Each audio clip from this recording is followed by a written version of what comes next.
তো কোরআন এমন একটি সুন্দর কিতাব, যেই কিতাবে সন্দেহ নাই আল্লাহর কালাম, বান্দার নয়। কোন বান্দার বক্তব্য শুনে, কালাম শুনে মানুষ বিভ্রান্তি হতে পারে, হেদায়েতও পেতে পারে, কিন্তু আল্লাহর কোরআন পড়ে হেদায়েতও পাবে, পথভ্রষ্ট হবে, কারণ বুঝতে পারা যাচ্ছে না। তো আল্লাহ তাবারাক ওয়া তাআলা কোরআনকে পড়ে পথভ্রষ্ট এই জন্য হবে যারা কোরআনুল কারীম আল্লাহর হাবিব সাল্লাল্লাহু আলাইহি ওয়াসাল্লামের আদব, তাজিম, মহব্বত, সম্মান পিঠ পিছনে ফেলে দিয়ে কোরআনুল কারীম নিজের স্বার্থের জন্য পাঠ করবে, নিজের ধর্মের ব্যবসার জন্য পাঠ করবে, নিজের পক্ষের আকীদাগুলি প্রমাণ করার জন্য পাঠ করবে, জোর জবরদস্তি, তারা হবে পথভ্রষ্ট। আর যারা পবিত্র কোরআনুল কারীম রাসূলুল্লাহ সাল্লাল্লাহু আলাইহি ওয়াসাল্লামের মহব্বত, তাজিম, আদবকে অন্তরে বসিয়ে আল্লাহর কোরআন পাঠ করবে, আল্লাহ তাবারাক ওয়া তাআলা তাদেরকে হেদায়েত দান করবে। বলেন সুবহানাল্লাহ। তো বিরাদর ইসলাম, কোরআন পাককে পাঠ করে যারা তাফসীর রায় করবে, নিজের মন গড়া তাফসীর করবে, মন গড়া ব্যাখ্যা করবে, তারা হবে পথভ্রষ্ট। আর যারা কোরআনুল কারীমকে পাঠ করে মুফাসসিরিনে কেরাম, উম্মতের আকাবির আজিল্লা উলামায়ে কেরাম যেই তাফসীর পৃথিবীর মানুষকে লিখে দিয়ে গেছেন, যারা সেই তাফসীরকে নিয়ে কোরআন পাক বুঝবে এবং পাঠ করবে, আল্লাহ তাবারাক ওয়া তাআলা তাদেরকে হেদায়েত দান করবে। জোরে বলেন সুবহানাল্লাহ। মানে কোরআনকে এমন ভাবে বুঝতে হবে যেমন ভাবে পূর্বের আইমায়ে কেরাম, ইমাম, মুহাদ্দিস, ফুকাহায়ে কেরাম বুঝেছেন। আর যদি 1450 বছরের মুফাসসিরিনকে বাদ দিয়ে, ফুকাহায়ে কেরামকে বাদ দিয়ে, মুফাসসিরিনের তাফসীরকে বাদ দিয়ে 1450 বছর পরের মৌলবি নিজের মন গড়া তাফসীর করে, তাহলে পথভ্রষ্ট হবে, হেদায়েত পাবে না। কারণ পূর্বের মুফাসসির যেইভাবে কোরআন বুঝতেন, পৃথিবীতে সেইভাবে কোরআন কেউ বুঝতে পারে না। কথা বুঝতে পারছেন কি পারেন না বাবা? আর জোরে বলেন তো সুবহানাল্লাহ। তো কোরআনুল কারীমকে যদি পড়তে হয়, বুঝতে হয়, পূর্বের মুফাসসিরিনের কিভাবে তাফসীর করেছেন, কোন আয়াতের কোন ব্যাখ্যা করেছেন, সেটা জেনে যদি পড়া যায়, তাহলে আপনি হেদায়েত পাবেন। আর সব যদি বাদ দিয়ে পড়েন, নিজের মন গড়া তাফসীর করেন, যাকে তাফসীর বির রায় বলা হয়, তাহলে আপনি পথভ্রষ্ট হবেন। কারণ বর্তমানে কিছু মৌলবি দেখতে পাওয়া যায়, এরা আবার বলছেন বর্তমানে কোরআন পাকের নতুন করে তাফসীর করতে হবে, কারণ জামানা চেঞ্জ হয়েছে, তো কোরআনের তাফসীরও চেঞ্জ হবে। বাংলাদেশের মৌলবি তো, এটা তো আপনার আব্বার কিতাব নয় যে যুগ যুগ চেঞ্জ হয়ে গেল তো কিতাবটাকেও চেঞ্জ করে দিব। আল্লাহ তাবারাক ওয়া তাআলার কোরআন যুগ যদি চেঞ্জ হয়ে যায়, মানুষ যদি চেঞ্জ হয়ে যায়, তাহলে মানুষকে চেঞ্জ করে আল্লাহর কোরআনের দিকে আনতে হবে। মানুষের চরিত্রকে দেখে, যুগের চরিত্রকে দেখে আল্লাহর কোরআন চেঞ্জ করা যাবে না। জোরে বলেন সুবহানাল্লাহ। এই জন্য বিরাদর ইসলাম, কোরআনকে কেউ পরিবর্তন করতে পারে না। কোরআনের একটা অক্ষর জাবারকে জের, জেরকে জাবার করতে পারে না। তার জন্য কোরআনের ব্যাপারে সকলের মুখে তালা যে হ্যাঁ, কোরআন হচ্ছে সত্য কিতাব। কিন্তু এই কোরআন পাকের অনুবাদ করতে গিয়ে অসংখ্য মৌলবি খায়ানত করে রেখেছেন। আজ মার্কেটে, আজ দোকানে, আজ গুগলে, আজ প্লে স্টোরের মধ্যে অসংখ্য কোরআন পাকের বাংলা অনুবাদ পাওয়া যায়, ইংরেজিতে অনুবাদ পাওয়া যায়, হিন্দিতে অনুবাদ পাওয়া যায়। যেই অনুবাদ যদি একজন মুমিন বিশ্বাস করে, তার ঈমান পর্যন্ত ধ্বংস হয়ে যাবে। কারণ কোরআনের মধ্যে কোনো ভুল নয়, কিন্তু কোরআনের অনুবাদ করতে গিয়ে এত খায়ানত করা হয়েছে, এত ভুল অনুবাদ করা হয়েছে যে একজন মুসলমান যদি সেটাকে বিশ্বাস করে, তার ঈমান বাঁচবে না। কারণ তারা কোরআন পাকের অনুবাদ করতে গিয়ে নিজের মন গড়া অনুবাদ করেছে, তাফসীর মন গড়া করেছে। নিজের নলেজে যেই কথাটা এসেছে, কোরআন পাকের জাহিরি অর্থ যেটা সে বুঝেছে, কোরআন পাকের অনুবাদ করতে গিয়ে সেটাই লিখে দিয়েছেন।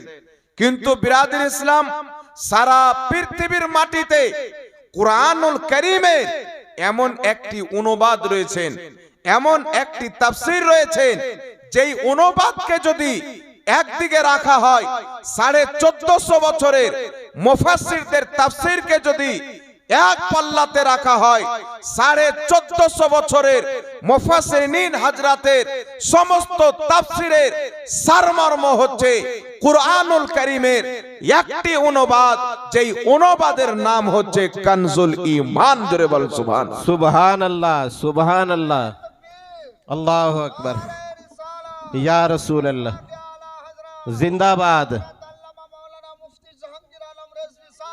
জিন্দাবাদ। 1450 বছর, 1450 বছরের ইমাম মুফাসসিরিনগণ কুরআন পাকের যে মানা বয়ান করেছেন, মাতলাব বয়ান করেছেন, 1450 বছরের মুফাসসিরিনের তাফসীরকে সামনে রেখে একটি কোরআনের অনুবাদ করা হয়েছে, যেই কোরআন পাকের অনুবাদের নাম হচ্ছে কানজুল ঈমান। যেই কানজুল ঈমান লিখার পর মিশরের মাটিতে জামে আজহার, পৃথিবীর সর্বশ্রেষ্ঠ মাদ্রাসায় যখন পেশ করা হলো, জামে আজহারের শিক্ষকগণ, আসাতাজায়ে কেরামগণ, টিচারগণ বলেছিলেন, যদি পবিত্র কোরআন আরবি ভাষাতে না অবতীর্ণ হয়ে উর্দু ভাষাতে অবতীর্ণ হতো, তাহলে ওই কোরআন কানজুল ঈমান হতো। জোরে বল সুবহানাল্লাহ। বেশক এমন একটি গ্রহণযোগ্য কিতাব। আমি আপনাকে মাত্র দুটি উদাহরণ দিয়ে দিচ্ছি, তারপরে যে কোরআন পাকের আয়াত পড়েছি সেই বিষয়ে আলোচনা করব। পবিত্র কোরআনুল কারীম সূরাতুল ফাত্তার প্রথম আয়াত পাঠ করবেন, প্রথম দ্বিতীয় আয়াত। আল্লাহ তাবারাক ওয়া তাআলা বলছেন, মেহবুব, আমি তোমার জন্য তোমার পূর্বের লোকের পরের লোকের গুনাহকে মাফ করলাম। আর এই একই আয়াতের অনুবাদ অসংখ্য মৌলবি করেছেন, মেহবুব, তোমার আগের গুনাহ তোমার পরের গুনাহ মাফ করলাম। একদিকের লোক তরজমা করছেন বেশিরভাগ মৌলবি, নবী তোমার আগের গুনাহ পরের গুনাহ মাফ করলাম। আর কানজুল ঈমান একটি কিতাব, যেই কিতাবের মিল 1450 বছরের মুফাসসিরদের সাথে মিলে তিনি তরজমা করছেন কানজুল ঈমান, হে নবী, তোমার ওসিলাতে, তোমার খাতিরে, তোমার জন্য তোমার পূর্বের লোকের গুনাহ মাফ করলাম, তোমার পরের লোকের গুনাহ মাফ করলাম। আর একদিকে বলছেন, নবী, তোমার পূর্বের গুনাহ মাফ করলাম, তোমার পরের গুনাহ মাফ করলাম। একদিকে নবীর গুনাহ, আর একদিকে নবীর ওসিলায় নবীর উম্মতের গুনাহ। তো নবী পাক সাল্লাল্লাহু আলাইহি সাল্লাম থেকে নিয়ে যত পূর্বে নবী এসেছেন, সমস্ত নবীর ব্যাপারে ইসলামের আকীদা হলো আল আম্বিয়াউ মাসুমুন, প্রত্যেক নবী হচ্ছে মাসুম। নবীগণ বেগুনাহ, তাদের দ্বারা গুনাহ সম্ভব নয়। নবীগণকে কেউ যদি গুনাহগার মনে করে, ওই ব্যক্তি মুসলমান থাকে না। নবীগণ মাসুম, তাদেরকে বেগুনাহ মনে করা, এটাই হচ্ছে ঈমান। জোরে বলেন সুবহানাল্লাহ। কিন্তু বিরাদর ইসলাম, আহলে সুন্নাত ওয়াল জামাতের তরজমা কানজুল ঈমান, এই কানজুল ঈমান বাদ দিয়ে যত রকমের ফিরকা আছেন, হাত ঝাড়নে ওয়ালা হোক, পাও ঝাড়নে ওয়ালা হোক, যত মৌলবি চাচানে ওয়ালা হোক, তাদের অনুবাদকে পড়েন, তারা অনুবাদ করছেন নবীর পূর্বের গুনাহ পরের গুনাহ, মানে তাদের নিকটে আমার নবী আগেও গুনাহ করেছেন, আমার নবী পরেও গুনাহ করেছেন। আর আহলে সুন্নাত ওয়াল জামাতের ইমাম, বরেলির সরতাজ, ইমামে আহলে সুন্নাত আলা হযরত বলছেন, এই বদবখ 72 জাহান্নামী ফিরকা, ওটা আমার নবীর গুনাহ নয়, আমার নবীর ওসিলাতে পূর্বে আদমের গুনাহ ক্ষমা হয়েছে, আমার নবীর ওসিলাতে কিয়ামত পর্যন্ত উম্মতের গুনাহ ক্ষমা হবে। জোরে বলেন সুবহানাল্লাহ। এই জন্য বিরাদর ইসলাম, আজকাল মানুষ মনে করে মৌলবি বলি কথা, বক্তব্য আছে শুনেলি, কিতাব বলি কথা পড়েনি। আপনার ঈমানকে ধ্বংস করার জন্য হাজারো বাংলাতে কিতাব লেখা হয়েছে। আপনার আকীদা খারাপ করার জন্য হাজারো কোরআন পাকের অনুবাদ করা হয়েছে। আপনি চাইবেন না, আপনার বাড়ি পৌঁছে দেওয়া হবে। আপনি পয়সা দিতে পারবেন না, ফ্রিতে আপনাকে কিতাব দেওয়া হবে। কিন্তু ফ্রিতে কিতাব নিয়ে পড়বেন, আপনার ঈমান বাঁচবে না। একমাত্র পৃথিবীর মাটিতে আপনাকে দেখতে হবে, আমি যেই কোরআনের তরজমা পড়তে যাচ্ছি, আমি যেই কোরআন পাকের অনুবাদ পড়তে যাচ্ছি, সেই অনুবাদ লিখনেওয়ালা কে, তার আকীদা কি। সে যদি রাসূলে পাককে নিজের মতন মানুষ মনে করে, তার লেখা অনুবাদ পড়া যাবে না। সেই যদি রাসূল পাকের ইলমে গায়বকে অস্বীকার করে, তার লেখা তরজমা অনুবাদ পড়া যাবে না। সে যদি নবীর শাফাতকে অস্বীকার করে, তার অনুবাদ পড়া হারাম। সে যদি নবীকে গুনহেগার মনে করে, তার অনুবাদ পড়া হারাম। সে যদি নবীর নুরানিয়তকে অস্বীকার করে, তার অনুবাদ পড়া হারাম। আপনাকে দেখতে হবে নবীকে ভাই বলনেওয়ালা কোরআন পাকের অনুবাদ করেছে, না নবীকে আকা বলনেওয়ালা কোরআন পাকের অনুবাদ করেছেন। নবীকে ভাই বলনেওয়ালা যদি কোরআন পাকের অনুবাদ করে, তার অনুবাদ পড়লে মানুষ পথভ্রষ্ট হবে। আর নবীকে আকা বলনেওয়ালা ইমাম আহমদ রাজার অনুবাদ যদি পড়েন, আপনার ঈমান মজবুত হবে। জোরে বলেন সুবহানাল্লাহ। সুবহানাল্লাহ। এই জন্য বিরাদর ইসলাম, আমাদের যদি কোনো কিতাব কিনি, দেখতে হবে লিখনেওয়ালাকে, চেক করতে হবে কোন আকীদার লোক। কারণ ইসলামের মূল ভিত হচ্ছে আকীদার উপরে। আমার নবী বলছেন, মিশকাত শরীফ কিতাবুল ঈমানের হাদিস, আল্লাহর হাবিব বলছেন, বুনিয়াল ইসলাম আলা খামসিন। ইসলামের ভিত হচ্ছে 5টি জিনিসের উপরে। কটি জিনিস একটু জোরে বলেন। ইসলামের ভিত হচ্ছে 5টি জিনিসের উপরে। রাসূলে পাক বলছেন, শাহাদাতান, প্রথম সাক্ষী দেওয়া এই কথার, আশহাদু আল্লা ইলাহা ইল্লাল্লাহ ওয়া আশহাদু আন্না মুহাম্মাদার রাসূলুল্লাহ। এক, আল্লাহকে এক মানা, আল্লাহ ছাড়া কেউ ইবাদতের যোগ্য নয়, এটা বিশ্বাস করা। মুহাম্মদ সাল্লাল্লাহু আলাইহি সাল্লামকে আল্লাহর রাসূল এবং আল্লাহর বান্দা মানার নাম হচ্ছে ঈমান। জোরে বলতে হবে সুবহানাল্লাহ। একটা ভিট হলো। তারপর রাসূলে পাক বলছেন, ইকামিস সালাত, ইতাই যাকাত, ওয়াল হজ্জ ওয়াস সাওমে রমজান। নামাজ পড়া, রোজা রাখা, হজ করা, যাকাত দেওয়া। যদি আপনার আল্লাহর ব্যাপারে আকীদা ঠিক হয়ে যায়, রাসূলের ব্যাপারে আকীদা ঠিক হয়ে যায়, আপনি হলেন মুসলমান। আর যদি মুসলমান হন, তাহলে নামাজ, রোজা, হজ, যাকাত আপনার জন্য ফরজ। আর যদি মুসলমানই না থাকে, তার জন্য ফরজ নয়। আর মুসলমান হওয়ার জন্য জরুরিয়াতে দ্বীনের প্রত্যেকটা জরুরি বিষয়কে বিশ্বাস করে নেওয়ার নাম হচ্ছে ইসলাম। কোন ব্যক্তি যদি বলে আমি আল্লাহকে এক মানি, রাসূলকে আল্লাহর নবী মানি, প্রত্যেক ফেরেশতাকে মানি, সাহাবাকে মানি, সব মানি, কিন্তু কিয়ামত হবে এটা আমি মানি না, মুসলমান থাকবে? কেন থাকবে না? নামাজ তো 5 ওয়াক্তের পড়ে, রোজা তো 5 ওয়াক্তের রাখে, সব মুসলমান। একটাই জিনিস অস্বীকার করলো, কিয়ামত আসবে কিনা মানি না, তার কারণে ওই ব্যক্তি ইসলাম থেকে বেরিয়ে কাফির হয়ে গেল। যতই নামাজ পড়ুক মুসলমান থাকবে না, যতই রোজা রাখুক মুসলমান থাকবে না। পূর্বে যদি আপনি দেখেন, আল্লাহ তাবারাক ওয়া তাআলা কুরআন পাকে উল্লেখ করেছেন, ইবলিসকে যখন বলা হলো আদমকে সাজদা করো, সম্মান করো, ইবলিস করলো না। নামাজ ছিল কি ছিল না ইবলিসের? জোরে বলেন।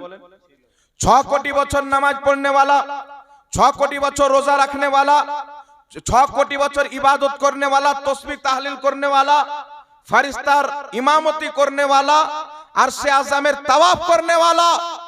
ইবলিস কোটি কোটি বছর আল্লাহকে সাজদা করেছিল। আল্লাহ বলেন আদমের সামনে ঝুঁকে আদমের সম্মান করো, আদমের সম্মান করলো না। আল্লাহ পাক বলছেন তুমি মুসলমান ইমানদার থাকলে না, তুমি কাফির হয়ে গেলে। আল্লাহ তাকে কাফির কেন বানালেন? যদি নামাজের নাম মুসলমান হতো, ঈমান হতো, তাহলে সবচাইতে বড় ঈমানদার ইবলিস হতো। সাজদা করলে যদি মুসলমান হওয়া যায়, ইবলিস কেন মুসলমান নয়? ইবাদত করলে যদি মুসলমান হওয়া যায়, ইবলিস কেন মুসলমান ইমানদার নয়? আল্লাহর ইবাদত করলে যদি মুসলমান ইমানদার হওয়া যায়, তো ইবলিস 6 কোটি বছর ইবাদত করেছে, সে কেন ইমানদার নয়? তো আল্লাহ তাবারাক ওয়া তাআলা তাকে কাফির বানিয়ে, মুরতাদ বানিয়ে একটাই বার্তা দিয়েছেন, হে পৃথিবীর মানুষ, ইবাদত করতে হবে, নামাজ ফরজ পড়তে হবে, রোজা ফরজ রাখতে হবে, হজ ফরজ করতে হবে, যাকাত ফরজ দিতে হবে, কিন্তু মনে রাখিও, যদি তোমার ঈমান থাকে, নামাজ তোমার জন্য, ঈমান থাকে, রোজা তোমার জন্য, ঈমান থাকে, হজ তোমার জন্য, ঈমান থাকে, যাকাত তোমার জন্য, তোমার অন্তরে যদি আমি আল্লাহর নবীগণের মহব্বত থাকে, তোমার নামাজ কবুল হবে। আর যদি তোমার অন্তরে নবীর বেয়াদবি থাকে, যতই নামাজ পড়ো তোমার ঠিকানা জাহান্নাম হবে। সুবহানাল্লাহ, সুবহানাল্লাহ। কারণ বিরাদর ইসলাম, আল্লাহর হাবিবের যদি অপমান করে দেয়, ঈমান থাকবে? আর জোরে বলেন, ঈমান থাকবে? তাহলে 6 কোটি বছর আল্লাহর ইবাদত করার পর, জান্নাতে থাকার পর, তার সমস্ত ইবাদত যদি ধ্বংস হয়ে যায় আদমের সম্মান না করার কারণে, আজ যদি কোনো ব্যক্তি এমন কটূক্তি করে, যেই কটূক্তি রাসূল পাককে আঘাত দেয়, রাসূল পাকের তাওহীন করে, সেই ব্যক্তির নামাজ কি করে কবুল হতে পারে? সেই ব্যক্তি কি করে আপনার ইমানদার হতে পারে? এখন মানুষ বলতে চায়, মৌলবি তো তারাও মাদ্রাসায় তারাও পড়ায়, মদিনা থেকে পড়ে এসেছেন, মক্কা থেকে পড়েছেন। আরে 7 আকাশের উপরে ফেরেশতাদেরকে পড়ানে ওয়ালা, 7 আসমানের উপরে ফেরেশতাদের শিক্ষকতা করনে ওয়ালা, যদি তার অন্তরে আদমের সম্মান না থাকে, ওর 6 কোটি বছরের ইবাদত যদি বেকার হয়ে যায়, তো যিনি আদমের নবী, সেই মুহাম্মদ রাসূলুল্লাহর অন্তরে যদি আদম না থাকে, মদিনায় পড়নে ওয়ালা হোক, মক্কাতে পড়নে ওয়ালা হোক, মিশরে পড়নে ওয়ালা হোক, রাসূলের আদব যদি না থাকে, মুসলমান থাকবে না। বল সুবহানাল্লাহ, সুবহানাল্লাহ। রাসূল পাকের আদব যদি না থাকে, মুসলমানই থাকবে না। আর মুসলমান যদি না থাকে, কি বক্তব্য দিল দেখে লাভ আছে? জোরে বলেন, লাভ আছে? কত বড় মসজিদ তৈরি করলো দেখে লাভ আছে? কত বড় মাদ্রাসা তৈরি করলো দেখে লাভ আছে? এই জন্য আমি যে আয়াতে কারিমা আপনার সম্মুখে পাঠ করেছি, একটু লক্ষ্য করে শুনেন। 5 ওয়াক্তের নামাজি হোক, আল্লাহ আল্লাহ বলনে ওয়ালা হোক, মুহাম্মদ রাসূলুল্লাহ বলনে ওয়ালা হোক, যদি তার অন্তরে রাসূল পাকের চুল পরিমাণে গুস্তাখি থাকে, নবীর বেয়াদবি করে থাকে, গুস্তাখি করে থাকে, তার কোনো আমল তাকে মুসলমান করে রাখতে পারবে না। নবীর চুল পরিমাণে বেয়াদবি তাকে ইসলাম থেকে বের করে শয়তানের খাতায় ফেলে দিবে। এই জন্য ইমাম কাজী আয়াজ রাহমাতুল্লাহ আলাইহি শেফা শরীফের মধ্যে লিখছেন, কোন ব্যক্তি যদি আমার নবীর চুল মুবারককে তাওহীনের নিয়তে চুলওয়া বলে দেয়, কাফির হয়ে যাবে। আমার নবীর জুতা মুবারককে বেয়াদবির নিয়তে যদি জুতোয়া বলে দেয়, ওই ব্যক্তি কাফির হয়ে যাবে। নবীর চুলের অপমান করনে ওয়ালা, নবীর জুতা মুবারকের অপমান করনে ওয়ালা যদি ইসলাম থেকে বেরিয়ে যায়, আজকে যারা লম্বা লম্বা দাড়ি ছেড়ে, মাথায় টুপি পড়ে, ইসলামিক স্কলার সেজে যারা বলেন নবীর মুখ দিয়ে দুর্গন্ধ বের হতো, নবী কবরে মরা মানুষ পড়ে আছে, কিয়ামতে নবী কোনো উপকার করতে পারবে না, এই জাতীয় দাড়ি টুপিওয়ালা শয়তান তো হতে পারে, আলিমে দ্বীন হতে পারে না, মুসলমানই তো নয়। তো নামাজে হাত কোথায় বাঁধবো, তার সাথে লড়াই করে লাভ কি? আমি নাচতে বলবো না জোরে, তার সাথে লড়াই করে লাভ কি? কিভাবে নামাজ পড়বো, পাও কতটা ছিতরাবো, কার পায়ে কোনটা পাও চড়াবো দেখে লাভ নাই। আরে তুমি আমার নবীর জবানের অপমান করেছো, যেই নবীর জবানে আমার আল্লাহ কথা বলে, যেই নবীর জবান, নবী যখন কথা বলতেন, তিরমিজির হাদিস, রাসূলুল্লাহর জবান দিয়ে নূরের আলো বেরিয়ে বেরিয়ে পড়তো। যেই রাসূলের থুতু মুবারক নোংরা কূপে যদি ফেলে দেন, সেই কুয়ার পানি মিষ্টি হয়ে যায়। যেই রাসূলের থুতু মুবারক অন্ধ সাহাবী চোখে লাগিয়েলেন, তার চোখের জ্যোতি ফিরে চলে আসে। যেই নবীর জবানের থুক মুবারক কাটা হাতে যদি লাগিয়ে দেয় হাত জোড় নিয়ে নেয়। যেই নবীর থুতু মুবারক সাহাবা চেহারাতে লাগায়, নিজের দেহে লাগায়, যেই নবীর থুতু মুবারক শেফার কাজ করে, সেই নবী মুস্তাফার জবান তো অনেক বড় কথা, সেই নবী মুস্তাফার পেশাবেও খুশবু, সেই নবী মুস্তাফার পায়খানাতেও খুশবু। মা আয়েশা সিদ্দিকা রাদিয়াল্লাহু তাআলা আনহা বলেন, আল্লাহর নবী পেশাব পায়খানা করে আসতেন। আমি একদিন চিন্তা করলাম দেখবো নবীগণের পেশাব পায়খানা কেমন হয়। নবী পাক আসলেন, আমি গেলাম, এর মাঝে কেউ ওখানে যায়নি। আমি গিয়ে দেখছি সেখানে কিছু নাই, কারণ নবীগণ যখন পেশাব পায়খানা করেন সঙ্গে সঙ্গে জমিন তাকে নিজের পেটের মধ্যে নিয়ে নেয়, সেটা কেউ দেখতে পায় না। মা আয়েশা বললেন, আমি দেখলাম সেখানে কিছুই নাই। আমি নিজের নাকটাকে কাছে করে শুংলাম। মা আয়েশা বলছেন গন্ধ ছিল না, মুস্কো আম্বারের খুশবু ছিল। যেই নবী সাল্লাল্লাহু আলাইহি ওয়াসাল্লাম শুয়ে আছেন, মুসলিম শরীফের সহিহ হাদিস, সাহাবায়ে কেরাম রাসূল পাকের ঘাম মোবারককে মুছে মুছে কাচের শিশিতে ভরছেন। আল্লাহর নবী চোখকে খুলে দিলেন, জিজ্ঞাসা করছেন সাহাবী, আমার আতর তোমরা কি করো? সাহাবী বলছেন, ইয়া রাসূলুল্লাহ, আপনার আতরে যা খুশবু আছে পৃথিবীর কোনো আতরে নাই যা খুশবু আপনার ঘামে আছে। বলেন সুবহানাল্লাহ। সুবহানাল্লাহ, যেই নবীর সুবহানাল্লাহ। পেশাবে খুশবু, যেই নবীর পাখানা মুবারক খুশবু, যেই নবীর ঘামে খুশবু, যেই নবীর থুতুতে খুশবু, যদি কোনো ব্যক্তি বলে সেই নবীর মুখ দিয়ে দুর্গন্ধ বের হতো, আল্লাহর কসম খেয়ে বলি কাফির তো হতে পারে, মুসলমান হতে পারে না। এই জন্য বিরাদর ইসলাম, সর্বপ্রথম আমাদেরকে শিখতে হবে রাসূলুল্লাহর আদব, রাসূলুল্লাহর মহব্বত। শিখবো কোথায় থেকে? সাহাবায়ে কেরামের দরবার থেকে।